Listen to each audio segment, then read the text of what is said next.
আগামী দিনে মিতালি আমাদের লক্ষাধিক ভোটে জয়লাভ করবে। এই যে বিভিন্ন জায়গায় আপনারা প্রচারে রেখেছেন লক্ষ্মীর ভান্ডার, কন্যাশ্রী সহ বিভিন্ন প্রকল্পকে তুলে ধরছেন, কি বলবেন? দেখুন, লক্ষ্মীর ভান্ডার মমতা বন্দ্যোপাধ্যায়ের একটা ড্রিম প্রজেক্ট। এর আগে কন্যাশ্রী, ঠিক তেমনি এটা একটা ড্রিম প্রজেক্ট, এটাকে বাস্তবে রূপ পেয়েছে। সুতরাং সেই কথা আমরা মানুষের কাছে তুলে ধরছি। বাড়ির মায়েরা বোনেরা হাসি মুখে তারা স্বাগত জানাচ্ছে মমতা বন্দ্যোপাধ্যায়কে এবং তার এই প্রকল্পে।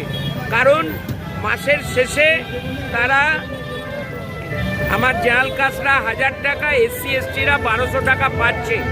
যেখানে কেন্দ্রীয় সরকার প্রতিটা জিনিসের দাম বাড়িয়ে চলেছে। একটা গ্যাস সিলিন্ডার সেও 400 থেকে 1000 করে দিয়েছে। জীবনদায়ী ঔষধ সেও প্রায় ডবল করে দিয়েছে। সেই জায়গায় মমতা বন্দ্যোপাধ্যায়ের এই টাকা তাদের কাছে বাঁচার একটা দিশা। তাই তারা হাসি মুখে মমতা বন্দ্যোপাধ্যায়কে আশীর্বাদ করছে এবং মিতালিকে আশীর্বাদ করছে। এর আগে আপনি বলেছিলেন যে মিতালি বাগ 1 লক্ষ ভোটে জিতবে, পাশাপাশি বিমান ঘোষ তিনিও দাবি করেছেন 1 লক্ষ ভোটে জিতবে। তৃণমূল জিতবে, লক্ষাধিক ভোটে জিতবে। বিজেপি আরামবাগে দাঁড়াবার জায়গা পাবে না। প্রার্থীকে নিয়ে প্রচারে বেরিয়েছে, এর আগেও দেখা গেছে আপনাকে।